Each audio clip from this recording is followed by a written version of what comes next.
In previous lecture, we studied the two categories of animal tissues, that is epithelial tissue and connective tissue. In today's lecture, I continue from the third category, that is the muscular tissues. Muscular tissues are the group of cells which basically forms the muscles.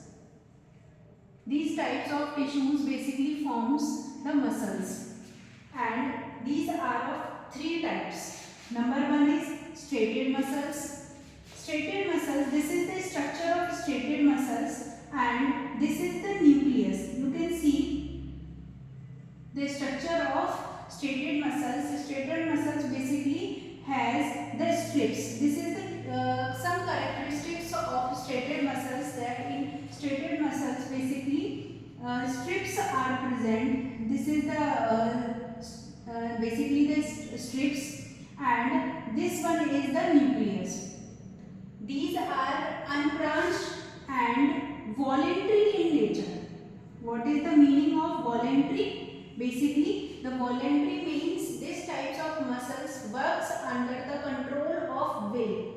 So, these types of muscles are present in the face, arms and legs. So, as we know that the muscles basically help in contraction and relaxation. So, it with the help of muscular tissue, a person or the animal can walk or locomotion. It basically helps in the movement and locomotion due to the contraction and relaxation. Next is the unstriated muscles. Unstriated muscles are this type of muscles. It also have the nucleus, but this type of muscles does not have strips. So these are unstripped. Strips are absent. Okay? And second one is this type of muscles are involuntary in nature. Involuntary in nature. Involuntary means this type of muscles does not work under the control of will. For example, you can see the muscles of iris in our eyes. It basically blinks involuntary. So the example is muscles of eye, or we can say the iris of eye and the inner linings of intestine. As we know that in intestine there is a movement that is known as the peristaltic movement, which is involuntary in nature, which help in the digestion of food. So, and next one is the cardiac muscles, and cardiac muscles are basically present in the wall of heart. In the wall of heart.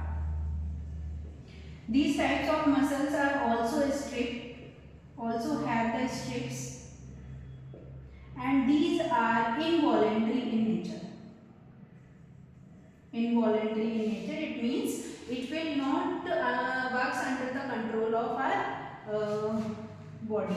So, and in one more characteristic is in cardiac muscle is these are branched in nature. These types of muscles are branched in nature, and this helps in contraction and relaxation in our heart. So this is all about the muscular tissue. Next and last one, we will see the nervous tissue.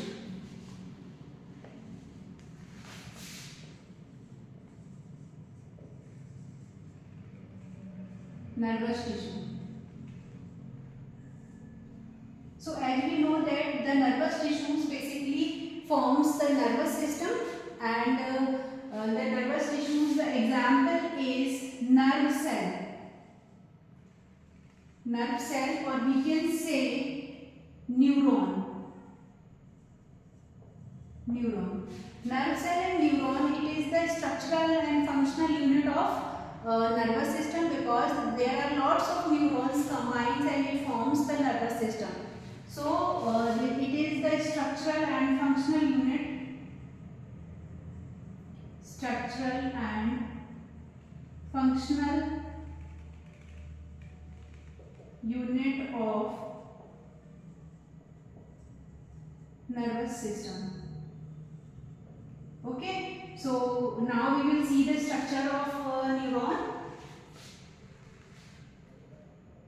Basically it has two parts.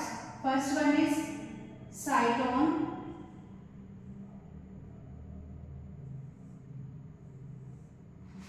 This is the cyton part, cyton or cell body. Okay, and this elongated portion is known as axon.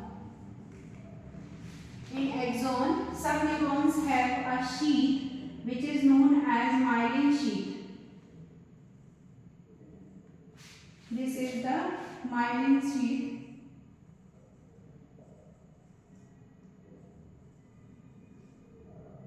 Myelin sheath. And where the myelin sheath is absent, this portion is known as internodes. Internodes. In cyton portion, there is a nucleus is present at the center.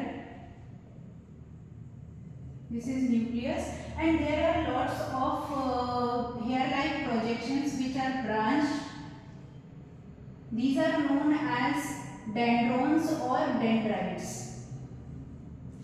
Okay, these are dendrons. Or dendrites is also called as.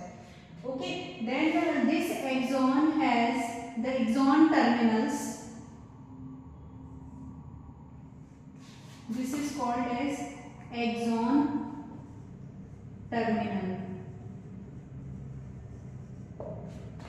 And this axon terminal connects with the motor nerves. So the function of neurons or nervous system is conduction of impulse from the brain to the different parts of the body. So this is all about the nervous tissue. Here the animal tissue is completed. In the next lecture we will see the exercise of this chapter, and then we will start the next chapter. Okay, thank you so much.